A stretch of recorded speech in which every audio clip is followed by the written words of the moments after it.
el poder de su resurrección, padecer lo que él padeció y tener una muerte semejante a la suya. Y aquí yo creo sinceramente que el apóstol Pablo no está hablando de algo simbólico. No presenta su deseo de padecer con Cristo como algo que se realiza en el plano espiritual, pero que no se experimenta en su propia vida. Para mí, él claramente está diciendo, y lo compruebo conociendo su biografía, su historia revelada en el libro de Hechos y también en las epístolas, que él está hablando de algo experimental, de algo real, que él quiere encarnar a Cristo y seguir de algún modo o cumplir de nuevo en su vida las etapas de la vida de Cristo, no solo la imagen del Señor en el sentido moral, ético, en cómo él se comportaba y obraba, sino que quiere repetir en su vida. Es tan íntima esta relación que quiere de forma experimentar los sufrimientos de Cristo, sumarse a los sufrimientos de Cristo, y ahí tiene sentido declaraciones del apóstol como cuando nos dice, no a nosotros, pero de un modo genérico sí, me gozo en lo que padezco por vosotros y cumplo en mi carne las aflicciones de Cristo por su cuerpo, que es la iglesia. Si él no tuviera el concepto de experimentar en su propia vida o sumarse a los padecimientos de Cristo, esta declaración no tendría sentido. Y él lo está diciendo en forma literal, o también cuando dice, yo llevo en mi cuerpo las marcas de Cristo.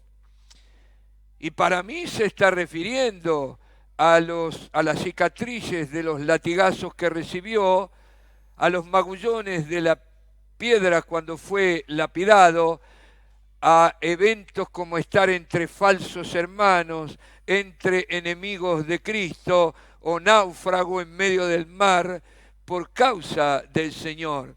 Es sumar. Sí que esto es muy importante, conocer a Cristo, porque nosotros, el versículo 10 es clave de Filipenses 3. Y yo quisiera reflexionar qué significa conocer a Cristo. El apóstol Pablo nos lo dice claramente.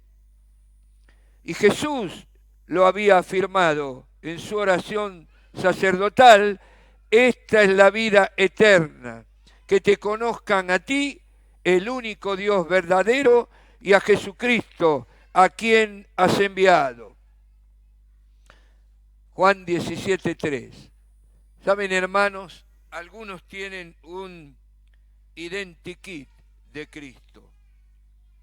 ¿Vieron cuando ocurre un acto delictivo y hay testigos que lo vieron? Era muy común antes, ahora hay cámaras, hay cosas y otros recursos, pero años atrás, cuando yo era joven y ocurría una cosa así, un acto delictivo, la policía venía un dibujante, alguien especial, capacitado para esto, y los testigos narraban y le decían, bueno, tiene pelo negro, ojos celeste, nariz aguileña, esto, lo otro, y este funcionario, en base a los datos que recibía de aquellos que habían visto, reconstruía una imagen que se llama identikit. Y esta imagen era dada popularmente, todavía se hace, ahora con computadora es otra cosa, pero el principio es el mismo. Y aparece una imagen de un ser humano allí. Pero vieron, un identikit se parece a todos y no se parece a ninguno. Y seguramente yo mirando un identikit tengo la persona enfrente o delante y no la puedo distinguir. Y yo me temo que muchos cristianos tienen una imagen de Cristo que han reconstruido por las informaciones recibidas de sus coyunturas, de sus pastores, de otros hermanos. Algunos han hecho estudios bíblicos, Pero esta información, conocer a Cristo, no es tener información de Cristo. No es saber que Él era manso, humilde de corazón, que era desposeído, que no tenía dónde reposar su cabeza. Estas son informaciones, pero no tiene el sentido bíblico de conocer a Cristo. ¿Qué significa conocer a Cristo? En el Nuevo Testamento, por lo general, la palabra traducida al español como el verbo conocer indica una unión entre la persona que conoce y el que es conocido. Por ejemplo, se aplica a la unión entre el hombre y la mujer, a la unión física entre el hombre y la mujer en el santo estado del matrimonio. Y la Biblia no emplea el término técnico. La Biblia usa la palabra conocer. Por ejemplo, dice que José no conoció a María y claramente está refiriéndose a la unión física. Y en la unión física, y de ahí la indisolubilidad del pacto matrimonial, la unión física en el santo estado del matrimonio es una participación de uno en la vida del otro. Es una fusión física que expresa una realidad más profunda, que es una realidad espiritual por el amor que el hombre y la mujer, el marido y la esposa se tienen entre sí. Estoy queriendo de algún modo explicar que cuando Pablo dice que él quiere conocer a Cristo, se está refiriendo a conocerlo de un modo encarnado, no a tener información sobre su persona, sino una amalgama, una fusión, una unión, un conocimiento participativo, de modo que la vida de Cristo se manifieste en la suya. Se refiere a algo real en el aquí y ahora y que está impreso en su propia persona. Y esta es una obra que realiza el Espíritu Santo. ¿Por qué? Porque el Espíritu Santo es el Espíritu de Cristo. El Espíritu Santo procede del Padre y del Hijo, pero es, por eso mismo, el Espíritu de Cristo.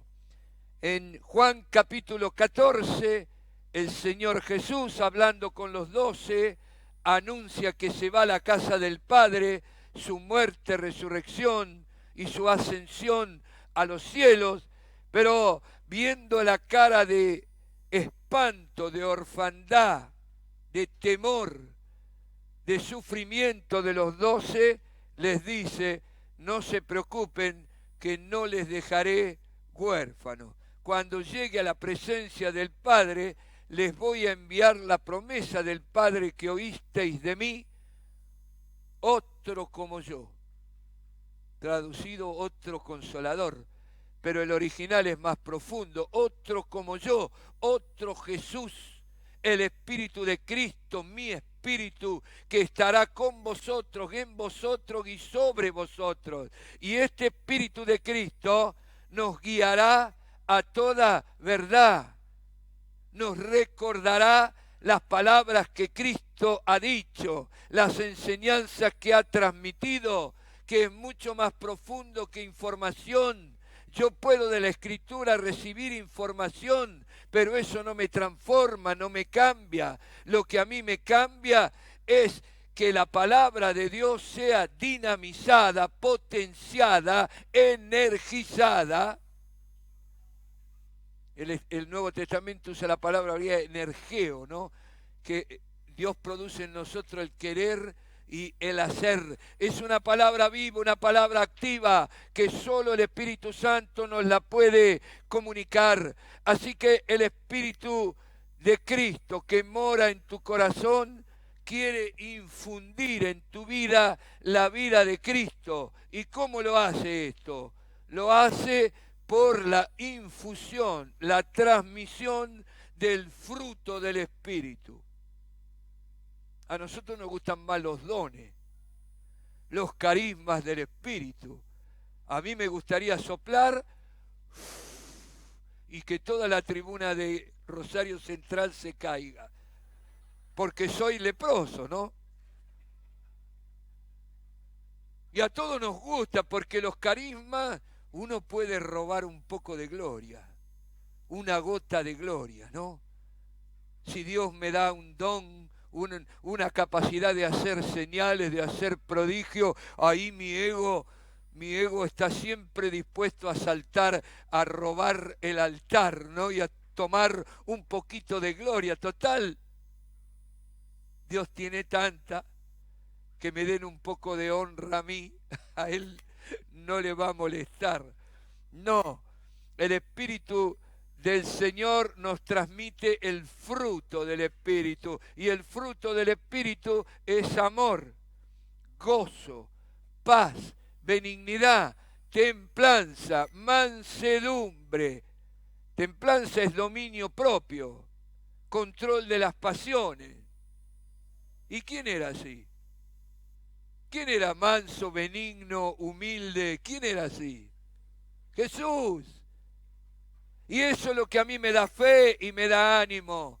Yo no puedo imitar a Cristo, me puedo disfrazar de Cristo, pero no puedo ser manso como Él, no puedo ser humilde como Él, no puedo tener dominio propio. Yo necesito que el Espíritu de Cristo que mora en mí tenga la libertad de obrar en mi vida de modo que me pueda transmitir el carácter de Cristo, porque el fruto del Espíritu es el carácter de Cristo. Amén. Bueno, yo lo puedo ilustrar eso. No sé si será la ilustración perfecta. Hace muchos años la usé y alguien la subió a YouTube con un título: La parábola del té, la parábola de la infusión. La palabra es correcta, infusión, infundir. Alguna vez, allá lejos y hace tiempo, fui químico. Me recibí aquí en el Instituto Politécnico de la Avenida Pellegrini, muchos años atrás. Ahora casi no recuerdo nada. Pero trabajé 10 años en la industria. La última vez en un laboratorio medicinal, el laboratorio Baliarda, quizás alguno de ustedes toma alguna medicación de ese laboratorio. Yo fui encargado de producción 5 años de este laboratorio. Y elegí la química porque es la más espiritual de las ciencias exactas. Uno puede ver la física también, ¿no? Pero en la química uno ve el poder de Dios. Cada reacción es un milagro. Colores, luces, energía, cambios de temperatura, de presión. Es maravilloso. Y para mí, aún hoy, cada vez que yo soy espectador de una reacción química, una combinación química, digo, estoy delante de un milagro. Y saben, teníamos a las 9 de la mañana 15 minutos para tomar un desayuno y yo me hacía siempre un mate cocido. Me hacía un mate cocido y me gusta tanto ver lo que sucede que en lugar de utilizar cualquier cafetera o pava para hervir el agua, yo usaba un vaso de precipitado, un vaso de vidrio Pyrex que puede soportar el calor, o un Erlenmeyer, y con un mechero Bunsen colocaba el vaso de precipitado allí y esperaba que el agua hirviera. Yo te animo, si quieres entender cómo el Espíritu Santo te infunde el fruto del Espíritu, si tienes un recipiente que aguanta el fuego transparente, hazte esta noche una taza de té y vas a ver el milagro simbolizado de la infusión del carácter de Cristo en tu vida. Y saben, cuando hervía el agua, comenzaba a salir el vapor en forma de burbujas, yo tiraba el saquito de yerba mate. Y no hacía nada, porque quería ver lo que ocurría. Y si tú lo haces y lo repites, vas a ver que alrededor del saquito de té o de yerba mate comienza una nube de color a girar en torno, porque hay movimientos internos por las diferencias de temperatura. Vas a ver que comienza un hilo de color a girar dentro del seno del líquido hasta que toda el agua adquiere el color propio de la hierba que tú estés usando para hacer la infusión. El agua es un líquido incoloro, inodoro e insípido. No tiene color, no tiene aroma, no tiene sabor. Así soy yo sin Cristo. No tengo vida espiritual, no tengo color, no tengo aroma, no tengo sabor. Nadie puede percibir en mí la presencia de Cristo. En mi naturaleza humana no hay nada del Señor, nada. Pero cuando el agua hierve, disuelve los principios activos que contiene la hierba, y yo lo hacía todo así, tenía un rito, era una especie de culto para mí esto. Entonces yo me acercaba al vapor que salía del vaso de precipitado, ahora ya con la yerba mate, y percibía, qué lindo el olor al mate, ¿no? Uno nos activa toda la adicción que tenemos por la yerba mate, y percibía su perfume, y después, al beberlo, recibía el sabor. El agua seguía siendo agua, pero ahora tenía color, tenía sabor, tenía aroma, perfume.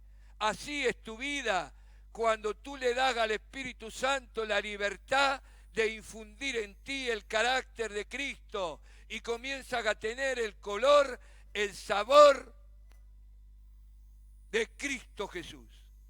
Y la gente, cuando se relaciona contigo, percibe el perfume de Cristo, percibe su color, su amor, su humildad, su mansedumbre, que no es tuya, es de Él. Y si hay una virtud, es darle al Señor la libertad de obrar por medio de su Espíritu en nuestra vida. ¿Y sabes?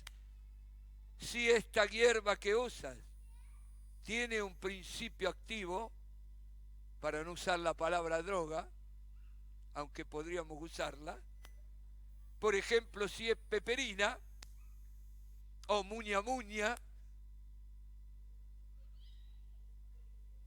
tiene capacidad de sanar, de quitar un dolor. Miren, el agua era incolora, inodora, insípida, ahora tiene color, aroma, sabor, y también puede sanar a alguien.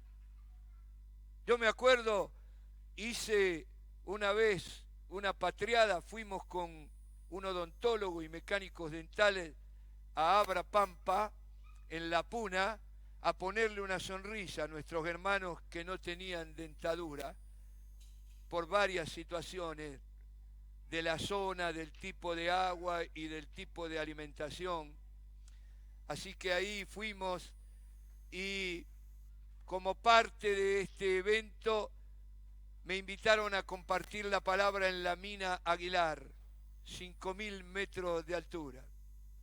A 4.500 metros, en un lugar que se llama Tres Cruces, yo me apuné y parecía que me moría. Realmente el corazón tenía una taquicardia extrema, no podía respirar. Me iban a llevar a una salita de primeros auxilios para darme oxígeno, y la esposa del pastor Nieves Ábalos, que ahora está con el Señor, me dio un té de coca, un té de hoja de coca. Y yo me tomé este té de hoja de coca y parecía Popeye, ¿no? ¿Vieron Popeye cuando come la espinaca? Y yo, ¡oh! Prediqué 1 hora y media, miren, después Claro, más o menos. Pero digo, nosotros no servimos para nada. ¿Qué consejo dar? ¿Cómo consolar a otro? ¿Cómo aconsejar en una determinada situación? ¿Qué decisión tomar? Yo no lo sé. Puedo opinar, pero mi opinión es tan limitada. Es más lo que desconozco que lo que conozco. Pero cuando el Espíritu de Cristo está en mí, no solo tengo el color de Cristo, el aroma de Cristo, el sabor de Cristo, sino que ahora, como Él, puedo sanar a los enfermos, puedo comunicar una palabra de fe, una palabra de consuelo, una palabra de ciencia que tiene el poder detrás. Es una palabra viva. ¿Sí? Sí. Anoche lo conté, tuve una experiencia en Semana Santa en Sicilia, un lugar que se llama Mister Bianco, cerca de Catania. Y allí yo había ido 4 años atrás a una reunión ahí y volví este domingo de resurrección pasado a compartir la palabra del Señor. Bueno, una historia larga, cuando yo termino, después de ministrar a las personas, aquel día se me acerca un matrimonio con 2 hijos y la mujer me dice, usted seguramente no se acuerda, pero yo le vengo a mostrar cómo la palabra que me dio se cumplió. Y entendí claramente, ella había estado separada 4 años atrás de su marido en una situación muy difícil que yo ignoraba, pero con una palabra de ciencia que el Señor me dio, yo no recuerdo nada, porque es así, porque no es mío. No queda grabado en mi memoria, es algo que Dios hace. Yo soy solo un altavoz y no me creo otra cosa, solo un altavoz. Si Él no habla, no digo nada, soy mudo. Y allí me muestra a los hijos la reconciliación, el hombre asiente y ella me dice, y hoy lo hizo otra vez. Y digo, ¿cómo? ¿Qué es lo que hice hoy? Porque yo a ella no me había acercado. Dije, mire, me dice, yo traje una vecina que tiene el mismo problema con, no sé si era su esposo, quién era, tantos detalles no recuerdo. Estaban sentados el hombre y la mujer al lado mío y dice, usted se bajó del púlpito, fue directamente a este hombre y le dio la palabra justa, igual que hizo conmigo. Ahora yo soy inodoro, incoloro, insípido y no puedo curar a nadie.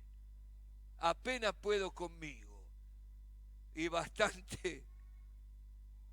Pero el Espíritu de Cristo que mora en mi corazón me inspira la palabra viva, la palabra justa, la palabra que bendice. Amén. Esto es lo que hace el Espíritu. Entonces es muy importante y para mí la parábola del té es ilustrativa. En este sentido es casi perfecta. No porque la haya dicho yo, sino porque explica cómo el Espíritu Santo actúa. Porque el Espíritu Santo no nos posee. El demonio posee. Yo la verdad quisiera ser un poseído por el Espíritu, no se asusten. Oh, si fuera yo un títere, los piolines en mi lengua, en mis manos, en mis pies, y el gran titiritero, el Espíritu de Cristo moviéndome, yo actuaría siempre como Jesús, hablaría como Jesús, respondería bien por mal, bendeciría a aquellos que me maldicen, pero no sería persona. Y Dios no quiere ser amado por robots ni por computadora. Quiere ser amado por la persona que Él ha creado, por sus hijos, por ti y por mí. Y por eso nos ha hecho libres. nos ha dado la libertad de elegir, amarle, seguirle o no amarle, rechazarle y andar por nuestros propios caminos. Entonces es muy importante que nosotros dejemos actuar al Espíritu Santo en nuestra vida y le demos la libertad, porque Él en esta amalgama, en esta fusión, yo en cualquier momento puedo separar el principio que está disuelto en el agua, en una infusión. Yo con una destilación recupero el agua, ¿no? Coloco en un Erlenmeyer el té, sello y por un tubo lo mando a un refrigerante. Y después recojo por un principio de separación de líquidos, porque los líquidos tienen distintos puntos de ebullición. Estamos dando una clase de química, no. Hacía prevención de alcohol y para que vieran lo que era, por ejemplo, el Fernet. ¿Vieron? El Fernet negro, parece que habrá ahí adentro. Así que yo en un balón de destilación hacía hervir el Fernet y recogía el alcohol puro en otro recipiente. De paso enseñaba el tema de los puntos de ebullición, porque el alcohol hierve a 70 grados y mientras hay alcohol en el Fernet, la temperatura se mantiene en 70 grados. Cuando no hay más alcohol, inmediatamente va a 100 grados y sé que todo el alcohol está en el otro lado. Y después le prendía fuego al alcohol para que vieran lo que el alcohol hace. ¿Qué quiero decir? Que el Espíritu Santo infunde en ti el Espíritu de Cristo, pero tú te mantienes vivo. No eres un poseído. Y allí, o poseída, ¿no? Ahí el desafío ante cada necesidad, circunstancia, cuando yo debo responder, cuando debo actuar, cuando debo hablar, ahí tengo esta realidad, que está mi voluntad presente, pero también en mi interior está el Espíritu de Cristo. Y yo tengo ese desafío, que ante cada circunstancia, ante cada respuesta que debo dar, ante una decisión que debo tomar, yo tengo que dar al Espíritu la libertad de hacerme oír su voz, de modo que yo pueda actuar como Él lo haría. Casi deberíamos caminar por la vida haciéndonos la pregunta: ¿qué haría Jesús en mi lugar? ¿Qué haría Jesús ahora que me han insultado? ¿Qué haría Jesús ahora que me están clavando a la cruz? ¿Qué haría Jesús cuando Judas viene y te dé un beso en la mejilla? ¿Qué harías? Bueno, es esta realidad de una amalgama, una comunión, si quieren usar una palabra bíblica, una coinonía entre nuestra persona y la persona del Espíritu Santo que mora en nuestros corazones. Yo tengo un amigo leal que va conmigo a todas partes, que nunca me dejará, y que es el Espíritu de Cristo que mora en mi corazón. No está afuera, está dentro. Es mi compañero, mi amigo, mi consejero, mi consolador, mi abogado, porque eso significa, no, perdón, es italiano, significa,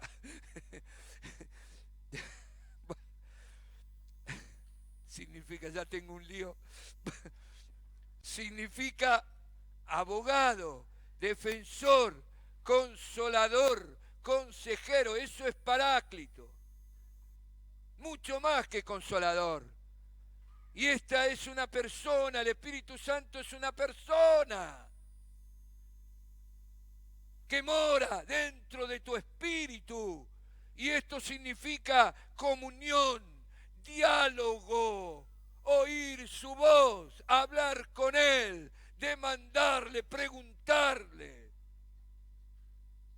Algunos hermanos, cuando me han escuchado, he dicho, no, pero cuidado porque la Trinidad, si hablamos mucho del Espíritu, se va a ofender el Padre y el Hijo, porque el Espíritu vino a dar gloria al Hijo. Pero ¿cómo da el Espíritu gloria al Hijo? ¿Solo con la boca tuya? No. ¿Saben cuándo Cristo es glorificado? Por el Espíritu. Cuando en tu vida es infundida la vida de Cristo. Y ahí da gloria al Hijo, el Espíritu de Cristo, porque te ha encarnado el carácter de Cristo en tu propia vida. Y esa es la victoria del Espíritu. Esa es la gracia del Espíritu. Pero eso implica relación, comunión, oír, discernir la voz del Espíritu. Y es lo que tu coyuntura no puede hacer por ti. No. Tú tienes que oír. A veces, como yo cuento cosas que me pasaron, que Dios me dio una palabra, que comuniqué algo, que fue y sucedió, muchos hermanos me preguntan, ¿pero usted cómo hace para escuchar a Dios? ¿Cómo habla a Dios? Y yo no puedo responderte eso. Yo sé cómo me habla a mí. Yo he aprendido a discernir la voz de Dios entre todas las voces que me hablan. Pero he tenido que cultivar una relación con el Espíritu, una relación de 24 horas, una relación de diálogo continuo, de obediencia continua. Por eso el apóstol Pablo dice, y acá viene un deber nuestro, porque mi cometido es enfatizar cuál es nuestro deber, dice, si vivimos del Espíritu, andemos, Gálatas 5:25, también por el Espíritu. Y para vivir del Espíritu solo hace falta la fe. Pero para andar en el Espíritu hay que añadir a la fe la obediencia. El verbo traducido andar es un verbo militar que usa el apóstol Pablo, que quiere decir andar en fila detrás de un conductor, de uno que gobierna, de uno que da órdenes. Y esta es la relación que tú tienes que construir con la persona del Espíritu Santo. Yo alguna vez compartí, creo, años atrás, queriendo hacer una evaluación de mi servicio al Señor, le hice una pregunta que no volveré a hacer en mi vida. Le pregunté más o menos así, Señor, ¿estás contento con el servicio que intento darte? Y él me respondió y me dijo, sí, estoy contento, pero tengo algo contra ti. Cuando yo escuché al Señor, al Espíritu decirme que tenía algo contra mí, me asusté de tal manera que con un hilo de espíritu, con un temor muy profundo, le pregunté, pero Señor, ¿qué es lo que tienes contra mí? Y él tuvo la delicadeza, la misericordia, el amor de responderme. Y me dijo, más o menos así, estoy contento porque has enseñado muy bien a los hermanos a relacionarse contigo. Estoy contento porque has enseñado muy bien a los hermanos a relacionarse entre ellos, pero tengo contra ti que no les has ayudado, guiado a establecer una relación personal conmigo. Y a esta altura, después de 45 años de mal servir al Señor, puedo afirmar sin duda alguna que la responsabilidad, la tarea pastoral por excelencia es animar, guiar y ayudar a cada hijo de Dios a establecer una relación íntima, personal, con el Espíritu de Cristo que mora en ellos. Y el que no tiene el Espíritu de Cristo, el tal no es de él. Romanos 8. Yo quisiera que fuera distinto, pero esa es la verdad. Así que si tú quieres encarnar a Cristo, tienes que construir desarrollar, perfeccionar tu relación con el Espíritu.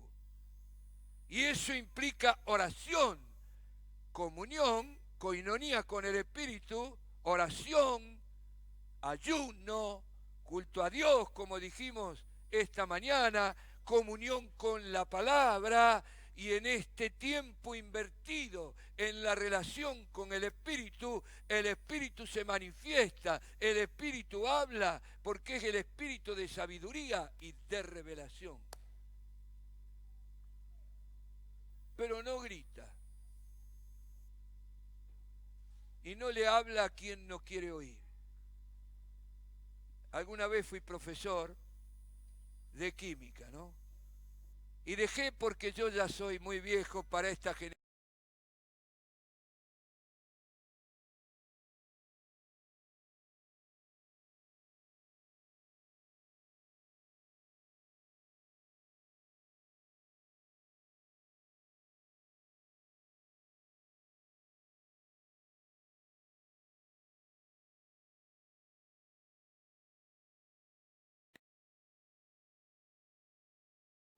Apagado. Por eso el apóstol Pablo le dice a Timoteo, renueva el fuego del don de Dios que hay en ti, por imposición de mis manos, porque Dios no nos ha dado espíritu de cobardía, sino de poder, amor y dominio propio. Y está hablando de la persona del Espíritu. Aviva el fuego. Responsabilidad nuestra para ser como Jesús. Aviva el fuego del Espíritu. Mantén el fuego del Espíritu siempre encendido. ¿Saben? Nosotros vivimos en medio del campo, hace un frío. Cuando sopla el pampero, el viento sur nos agarra por todos lados. La garrafa vale 380 pesos, creo, cada garrafa. La luz, no les cuento. Así que yo tengo una salamandra. Tengo una salamandra. Pero vieron, la salamandra tiene una boca chiquita. Así que comienza el trabajo ya a cortar la leña. Ahora no la compro porque tengo muchos árboles para podar, pero después hay que cortar de este tamaño más o menos. ¡Qué trabajo! Y después la salamandra no es un hogar, uno en un hogar puede poner la mitad de un árbol y dejarlo que se consuma, pero en la salamandra encima no compro quebracho, no nacen los quebrachos en mi casa, así que la leña es de eucalipto, de álamo, que en segundo se consume. Así que yo, para mantener la salamandra encendida, tengo que trabajar, pero no se imaginan. Y a veces yo no la quiero prender si estamos en una reunión o en familia o lo que fuera, o tengo un invitado, no la quiero prender porque sé que una vez que enciendo el fuego, tengo que estar alimentando el fuego para que no se apague, cuidar la entrada de aire porque si no tiene oxígeno, la combustión no se realiza. ¿Por qué pongo este ejemplo? Porque mantener el fuego del Espíritu siempre encendido es un trabajo que requiere una atención permanente. Y hay leños. La fe es un leño. La obediencia es otro leño. El conocer la palabra de Dios va añadiéndole, porque yo en la palabra de Dios recibo las promesas de Dios. Y con la fe hago cantar la promesa. Y canta la promesa y llama el bien, llama el milagro, llama la bendición. Pero todo eso requiere tu esfuerzo, tu dedicación. Dios es tan misericordioso que a veces actúa sin que nosotros se lo pidamos. Y muchas veces sin que lo merezcamos. Pero aquellos que llegan a una comunión íntima con el Espíritu Santo van desarrollando en su fuero íntimo, en su ser interior, la persona de Cristo. Y la gente lo nota. la gente se da cuenta que está frente a alguien que es más que humano, que tiene algo divino adentro. Y ese algo divino es el Espíritu de Cristo, que se va a expresar por tus palabras, por tu mansedumbre, por tu humildad, por la palabra sazonada con sal, palabra de gracia, que tiene virtud, que cura, que sana, que consuela. Amén. Amén. Miren, si no se acuerdan de otra cosa, ve a tu cuarto, al altar donde tienes la comunión con Dios y construye, reconstruye, desarrolla tu comunión con la persona del Espíritu Santo. Y vas a ser como ese té de coca, que a un desanimado, a un arruinado en la vida, a una persona envuelta en el sufrimiento, cuando abras tu boca, la palabra viva de Cristo, el Espíritu que mora en tu corazón, le dará una caricia al alma de esa persona, levantará su ánimo, renovará en ella la esperanza y el milagro habrá ocurrido. Serás un sanador, una sanadora, con la gracia del Espíritu que mora en tu corazón. Esto es conocer a Cristo. Este Cristo visible, que está en ti, que reacciona contigo, que habla por tu boca.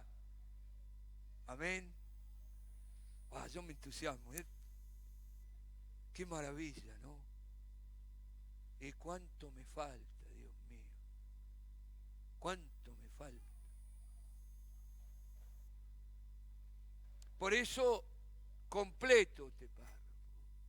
El Espíritu Santo es espíritu de sabiduría, de revelación, el que conoce aún lo profundo de Dios.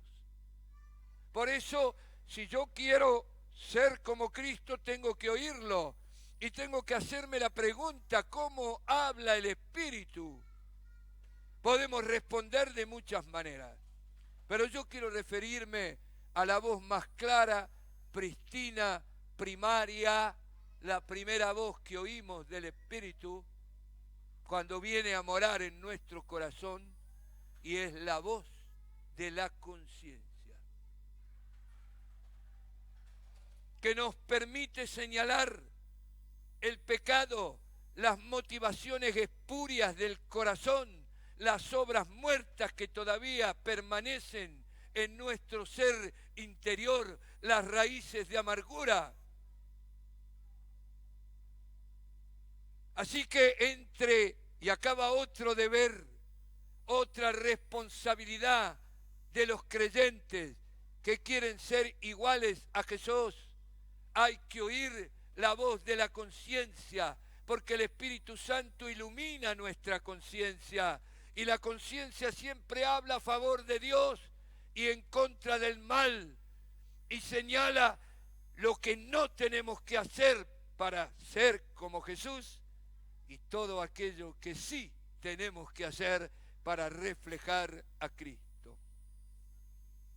Así que, habiendo yo aprendido esto, suelo hacer examen de conciencia.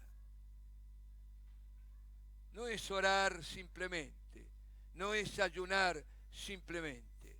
En oración, en ayuno, en presencia de Dios, yo digo como David, examíname, Señor, si en mí hay camino de perversidad. Yo quiero saber, porque no nos vemos como realmente somos. Tenemos una idea figurada de nuestra estatura espiritual que no corresponde a la realidad, y el único que sabe cómo eres y cuál es tu condición espiritual es el Señor. Y en este examen de conciencia el Espíritu Santo nos revela nuestra verdadera condición espiritual. Y yo aconsejo tener un diario donde yo pueda recordarme aquellas cosas que mi conciencia, iluminada por el Espíritu, me ha comunicado, para tomar resoluciones, para saber qué hacer, qué cambios tengo que realizar en mi vida.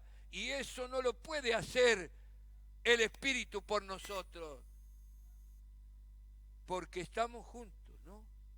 Fusión, amalgama, convivimos con el Espíritu. Es un diálogo continuo. Y cuando yo me siento, me paro, me encierro en mi cuarto, voy al altar de Dios, entro en el santuario celestial, ahí tengo comunión con el Espíritu y le doy la libertad de redarguirme, de convencerme de pecado, de justicia, de juicio, de modo que yo me pueda arrepentir. Yo soy un hombre arrepentido. Soy un hombre arrepentido. No me arrepentí solo de mis pecados pasados. Consciente de que no llego a la medida de la estatura de la plenitud de Cristo, yo soy un hombre arrepentido. Y no me alcanza el tiempo para pedirle al Señor que me perdone. Por mi constancia, por mi falla, por mi humanidad, por mi carnalidad. Pónganle ustedes el adjetivo que quieran.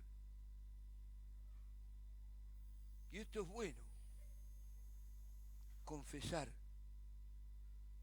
Confesar. Yo no soy lo que ustedes creen. No tengo la altura espiritual que mis discursos manifiestan. Yo soy falto de gracia. Y mi conciencia, que es fiel, me lo recuerda y me lo ha recordado ahora. Porque si yo te estoy animando a que tú evalúes tu conciencia, tengo que darte testimonio que yo lo hago verdaderamente. Y como he oído mi conciencia, sé que no estoy a la altura de la imagen que ustedes creen que yo tengo. Y eso no es negativo, es un desafío, porque debo madurar, debo crecer, debo dar libertad al Espíritu para que Cristo se manifieste en mi vida. Amén, amén, aleluya. Es bueno confesar, ¿eh? Nos humilla, y la humillación siempre es buena. Siempre me coloca donde yo debo estar. Y siempre revela lo que yo soy, ¿no? El que se humilla, ¿qué será? Y el que se enaltece, ¿qué será? Humillado. Bueno. Ok. Me ha llevado mucho tiempo esto, pero me parece muy importante. Porque en esta libertad dada al Espíritu, en esta comunión con el Espíritu, es cuando el fruto del Espíritu se infunde en nuestra vida y podemos actuar, hablar, bendecir como lo haría Cristo Jesús que mora en nuestro corazón. Niéguese a sí mismo, ha dicho el Señor. Si alguno quiere venir en pos de mí, niéguese a sí mismo y tome su cruz y sígame, porque todo aquel que quiera salvar su vida la perderá, y todo el que pierda su vida por causa mía la hallará. ¿Qué significa negarse a uno mismo? Es decirle al yo, al ego, que nos pide ser el centro, autónomos, autosuficiente, recibir la honra, decirle no, no, no quiero seguir mis planes, ni buscar y satisfacer mis propios intereses, sino que quiero depender en todo de Dios y hacer y sufrir cuanto Él tenga programado para mí. Y esta es la tarea más difícil para el creyente, la más penosa de las 3 crucifixiones que Pablo menciona en la carta a los Gálatas. Con Cristo estoy juntamente crucificado y no vivo ya yo, mas vive Cristo en mí. Si uno no crucifica a su propio yo, de nada nos sirve repartir los bienes, tener fama, bendecir a otros, porque nuestro yo ha ocupado el lugar de Dios. Negar el yo es un acto continuo ante cada decisión, ya que se manifiesta constantemente y aún muchas veces detrás de las más santas intenciones se esconde, como dije esta mañana, el asalto del altar, el robarle un poco de la gloria al Señor, ¿no? ¿Vieron? Jesús se fue para que no lo hagan rey. A Pablo, cuando hicieron el milagro y lo que hicieron, lo llamaron Mercurio a uno y al otro, salió disparando y dijo, no, yo tengo la misma carne de ustedes, yo no merezco ni recibir honra. Pero mi yo, no sé, el vuestro debe ser más bueno, ¿no? Pero el mi yo, Y vieron cuando contamos un testimonio, porque cuando yo visité a tal persona, y cuando yo le comuniqué una palabra, y cuando yo la toqué y le puse la mano encima, la gloria del Señor y el yo. Por eso es mejor que tu derecha no sepa lo que ha hecho tu izquierda y tu izquierda no sepa lo que ha hecho tu derecha. Porque saben, hermanos, Dios escoge ¿a quién? Para hacer su obra. Al que nos sirve. Claudio, qué bueno, hemos aprendido, lo sabemos. No servimos para nada.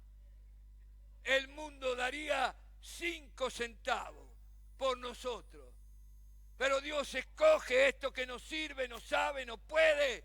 Este ser incapaz, pobre, indeciso, cobarde, y toma lo que no vale, no sirve y no puede, y lo transforma a la imagen de su propio Hijo. Por eso no me la creo. No me la creo. Qué bueno es saber que no valemos nada.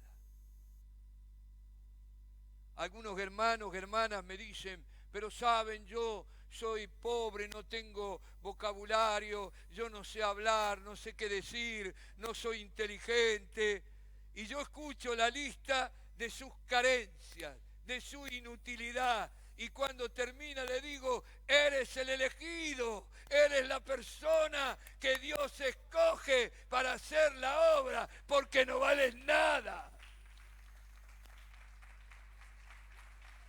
Y así la gloria se la lleva a Él. Se la lleva a Él. Y sabe, el Espíritu es fiel y nos ayuda. Yo algunas veces me la creí en esto de confesar, ¿no? Algunas veces me la creí. Y me subí arriba del caballo y me puse la corona de laureles y entré por el arco del triunfo.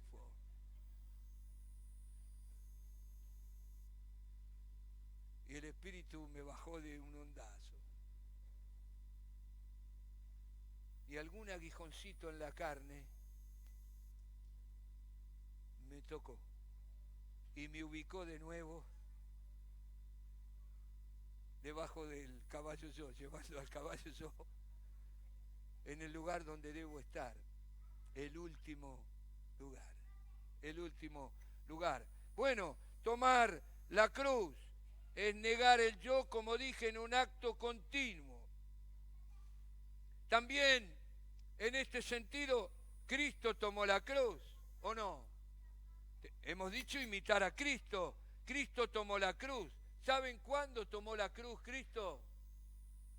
en el huerto de Getsemaní. Tú fuiste salvo, yo fui salvo en el huerto. La crucifixión es porque en el huerto Cristo tomó la cruz. Y Cristo siempre dijo, desde el comienzo de su ministerio, yo he venido para hacer la voluntad de Dios. Mi comida y mi bebida, mi razón de ser y de estar y mi ministerio es cumplir la voluntad de Dios. Y aquel que imita a Cristo, aquel que es semejante a Cristo, tiene solo un propósito en la vida: cumplir, realizar la voluntad de Dios, ¿sí? Así que el huerto de Getsemaní y la oración de Jesús en el huerto, ustedes recuerdan la escena, la agonía de Cristo en el huerto, la tristeza, la angustia, a tal punto que sudó sangre. Y saben que eso es biológicamente posible. Yo lo investigué, lo leí, pero significa una persona con un nivel de estrés y de sufrimiento muy grande, equiparable al sufrimiento de Cristo con la corona de espinas, los latigazos y el lanzazo en su costado, estando crucificado en la cruz del Calvario. Porque saben, en el huerto de Getsemaní agonizó el yo de Cristo. El yo de Cristo, la voluntad de Cristo, agonizó. Cristo renunció a su propio deseo, a su propia voluntad.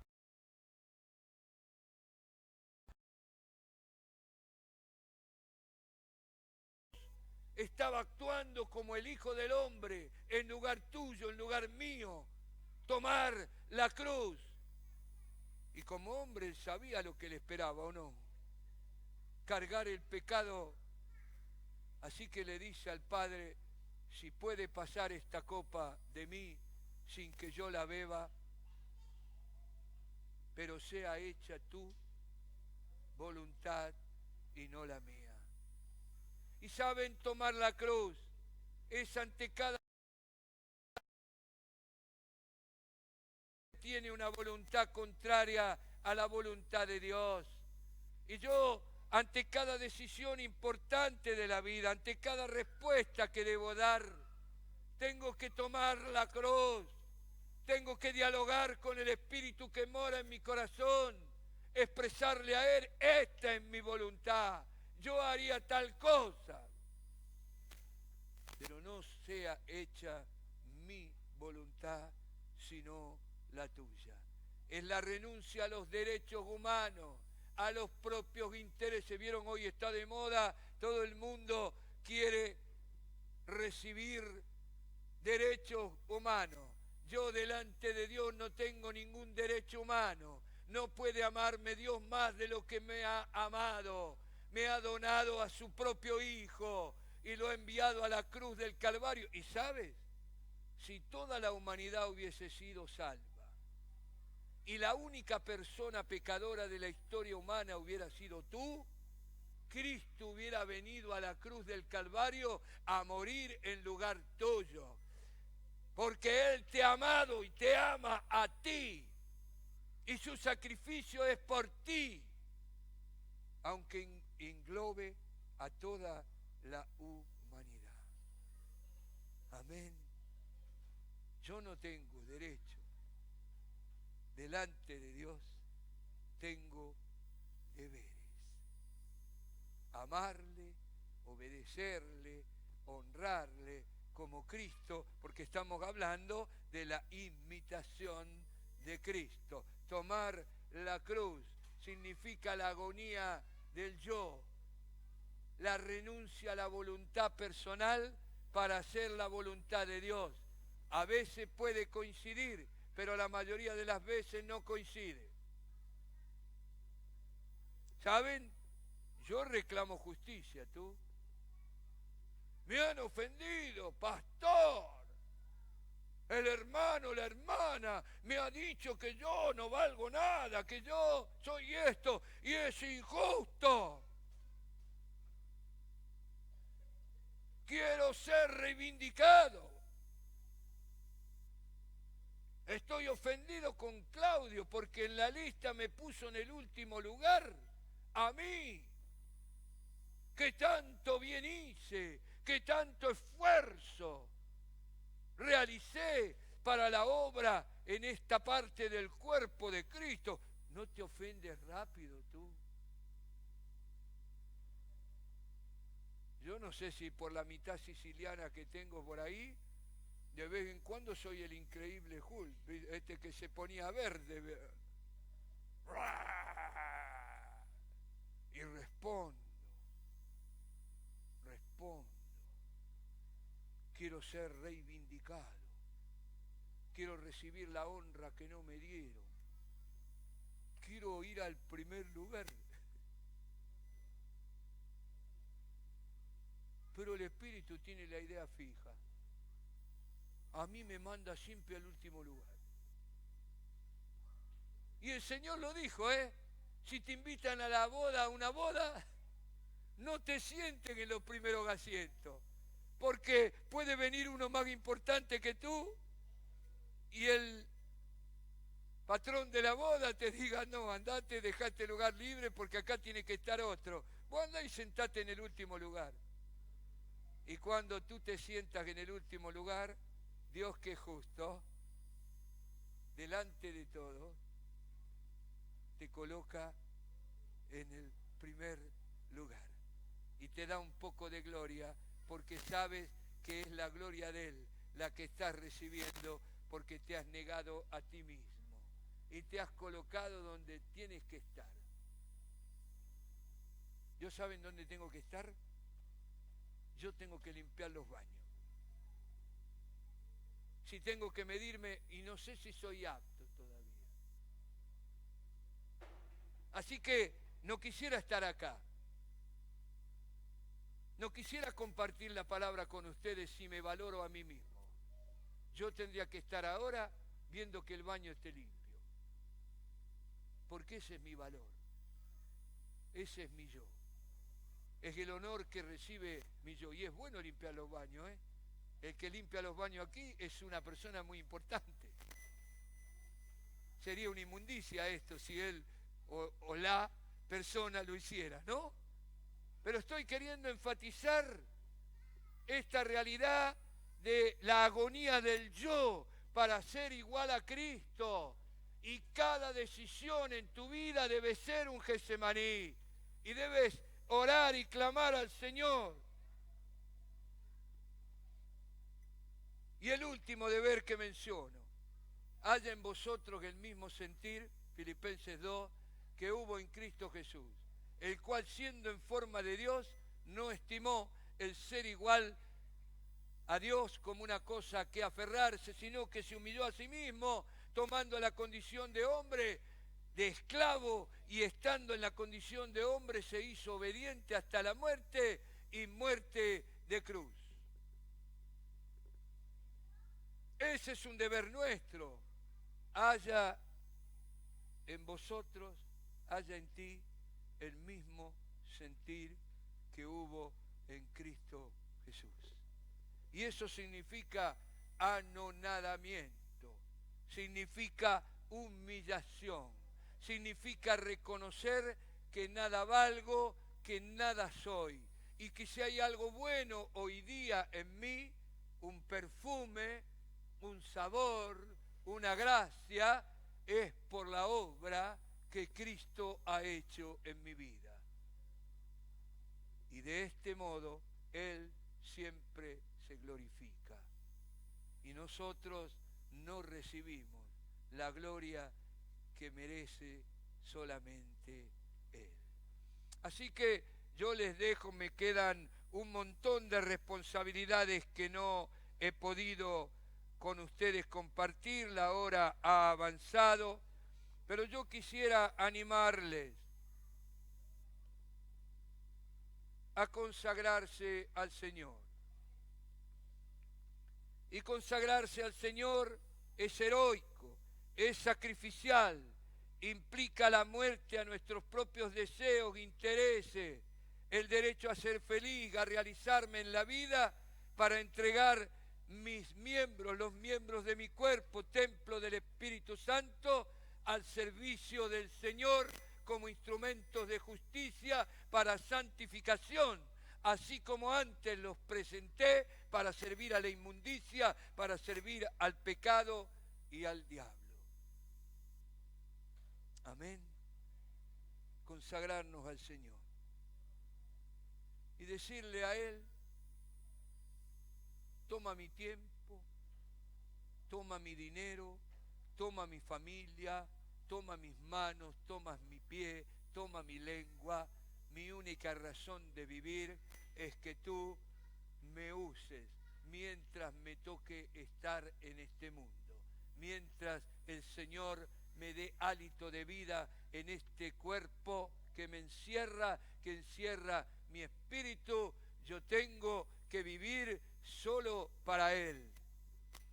Amén. Qué bueno es haber llegado a nuestra edad. Somos abuelos, nuestros hijos se fueron, estamos solos, el nido está vacío, la casa nos queda grande, pero qué bueno, tenemos mucha más libertad para servir al Señor en esta etapa de nuestra vida. Así que no hay pérdida, no hay llanto, no hemos dejado nada atrás, porque todavía lo que nos quede de vida se valoriza, vale la pena vivirla en la consagración, en el servicio al Señor, en darnos y entregarnos a Él como Cristo donó su vida en la cruz del Calvario. Amén. Amén. Y qué gozo hay en la renuncia, en la entrega, en ser sacrificado sobre el altar, porque en esto de imitar a Cristo tenemos que ser como Él, sacrificados. Y el apóstol Pablo en Romanos 12:1 nos dice que tenemos que ser un sacrificio vivo, vivo, una especie de muertos que resucitan, no sé, muertos vivos. Qué maravilla, ¿no? No hay mejor manera de vivir que sacrificarnos sobre el altar, donando nuestro tiempo, nuestra vida, todo al Señor, en ser consumidos en la hoguera del sacrificio. Y todo eso nos hace semejantes a Jesús y somos como Él es. Y se manifiesta en nuestra vida y se repite los sacrificios, los padecimientos de Cristo en la cruz del Calvario. Amén, amén. Así que yo les dejo una súplica. Dios lo ha hecho todo perfecto. Y si tú quieres alcanzar la medida de la plenitud, de la estatura de Cristo Jesús, tienes que cumplir tu parte, que de alguna manera, no bien descripto, hemos intentado comunicar. Pero hay muchas palabras en la Escritura que de alguna manera nos dicen cuál es nuestra responsabilidad para que la gracia del Señor nos transforme a la imagen de Cristo. Y saben, el apóstol Pablo en 2 Corintios 3, 17, 18 dice que el Espíritu nos transforma de gloria en gloria, como mirando a cara descubierta en un espejo la imagen del Señor, y somos transformados de gloria en gloria a su semejanza por el Espíritu. Y me gusta este simbolismo del espejo, que puede ser interpretado de varias maneras. A mí la que más me gusta es ver mi vida como un espejo donde la gente al mirarse ve a Cristo reflejado en tu vida. Y clamo a Dios para que esta iglesia dividida, envuelta en el pecado, no estoy hablando de ustedes, que estoy hablando de la iglesia en general, esta iglesia que no refleja a Cristo, que no es luz y sal de la tierra, pueda en su relación con Dios santificarse y convertirse en una iglesia gloriosa, sin mancha, sin arruga, como una virgen ataviada para ir al encuentro de su esposo, para celebrar con él las bodas del Cordero. Un espejo donde la gente al mirar ve a Cristo reflejado en tu vida. ¡Qué maravilla! Es posible. Dile a tu hermano, a tu hermana que está al lado, es posible reflejar a Cristo, es posible. Y dile, haz tu parte, renuncia, toma la cruz, busca el último lugar, haya en ti el mismo sentir que hubo en Cristo Jesús, recibe la humillación con alegría. Porque Cristo fue humillado. Recibe la traición como un beso de amor, porque te da la oportunidad de ser igual a Jesús. Con un beso entregas al Hijo del Hombre, ¿no?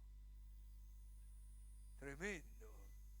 Con un acto de amor, la mayor crueldad ejecutada, pero Cristo quiere reproducir su vida en la tuya en todo sentido.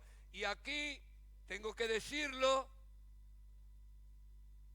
el pago, el fruto, es el poder de Cristo que resucitó a Cristo de los muertos. Porque en esta similitud con Cristo yo he hablado de la humillación, he hablado de la muerte del yo, he hablado de hacer la voluntad de Dios, pero el premio es el poder de su resurrección que va a actuar en tu vida y la culminación es el día donde Él transformará el cuerpo de la humillación nuestra en el cuerpo de la gloria suya. Bendito sea. Y ahí será una similitud completa. Pongámonos de pie. Gracias por vuestra paciencia.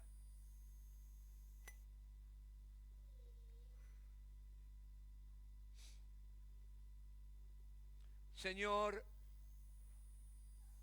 cuando pensamos en tu majestad, en tu gloria, en la altura inconmensurable de tu persona, y vemos nuestra debilidad, nuestra pobreza, nuestra carencia, humanamente nos parece imposible ser un espejo que refleje a Cristo Jesús.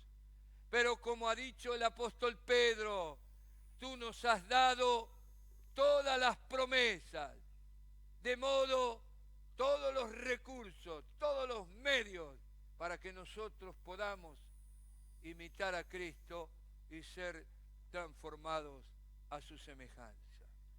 Yo quiero interceder con un corazón agradecido por la disposición a oír de estos hermanos que con tanta paciencia han escuchado, y rogarte que tú nos des el ánimo, el deseo de encarnarte a ti y poder decir como Pablo en la carta a los Filipenses: la meta de mi vida es ganar a Cristo. La meta de mi vida es ganar a Cristo. La razón de vivir, la razón de mi vida es ganar a Cristo. Conocerle, experimentar el poder de su resurrección, padecer lo que Él padeció y tener una muerte semejante a la suya. Quizás no en una cruz, pero morir en su altar, ofrendando mi vida, mi tiempo, mi dinero, mi familia, mis talentos, mi capacidad, para que Él las use como quiera, haciendo su voluntad en mi vida. Señor, habla a cada uno. Dile al Señor ahora: Señor, yo me consagro a ti. No sé cómo, pero te ruego, revélame tu voluntad para mi vida. Pídeme lo que quieras, Señor. Dile al Señor eso. Pídeme mi tiempo, mi familia, mi dinero. Pídeme mi vida. Aquí están mis manos, Señor. Aquí están mis pies. Aquí está mi boca para hablar tu palabra. Cumple tu propósito en mi vida. No quiero reservarme nada para mí. No tengo otro interés. No quiero ser feliz. Quiero servirte. Quiero servirte. El Señor siempre da una nueva oportunidad. Siempre la da. Siempre da una nueva oportunidad. Oh Señor, Señor, Señor, Señor, Señor, Señor. Señor, restaura, Señor, restaura. Tú siempre das una nueva oportunidad. Siempre tu corazón está abierto a nosotros. Ahora, Señor, ahora.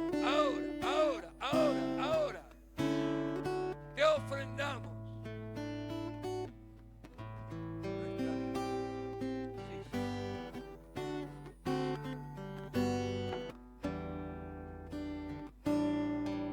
Sí, el Señor está recibiendo la ofrenda y Él va a hacer arder en el altar nuestra ofrenda.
queremos agradecerte todo lo que has hecho y harás en esta parte de tu iglesia que se reúne aquí. Y Señor, yo sé, y me animo a decirlo en tu nombre, que tú has visto el sacrificio, la entrega, el deseo de servir, la ofrenda de tiempo, de dinero, de esfuerzo, el amor dado a otros que sufren. Esta casa abierta para consolar, para ministrar, para dar de comer, para vestir, para ayudar. El Señor les dice: yo lo he visto y yo lo he recibido, lo estoy recibiendo como un perfume grato, como un sacrificio que acepto. Y voy a responder y voy a derramar mi gracia, y muchos van a encontrar entre vosotros cobijo, amparo, alimento, salvación, redención, una nueva oportunidad de vivir, porque el Señor ha visto el deseo que ustedes tienen de ser iguales a Él. Y han comenzado a caminar en este tránsito de amar, en este camino de amor que Él nos preside y que Él desarrolló en su vida terrena. Gracias.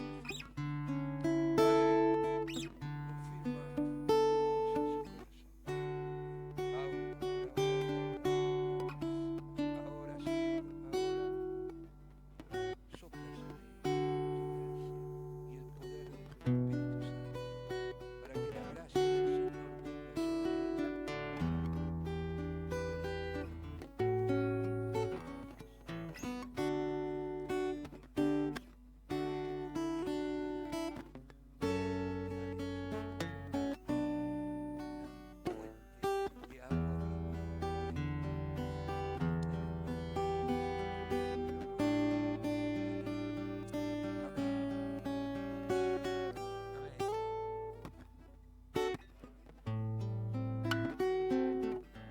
Podemos volver el rostro los unos a los otros. Creo que todos hemos recibido aquí, ustedes que conviven, han visto algo de Cristo en un hermano, en una hermana, han recibido una palabra de aliento, han recibido el pan compartido, han recibido una palabra de consuelo cuando el dolor los tocó. Y qué bueno es que en esta noche, que hemos hablado tanto de la imagen de Cristo, podamos abrazar un hermano, una hermana y decirle: yo he visto a Cristo en ti. Y a lo mejor contar el día en que te amaron, te dieron una palabra de consuelo, de aliento, compartieron el pan o lloraron contigo, cuando lo único que podían hacer es llorar con el que vive. Así que ya no me miren a mí, cada uno sabe a quién ir a abrazar.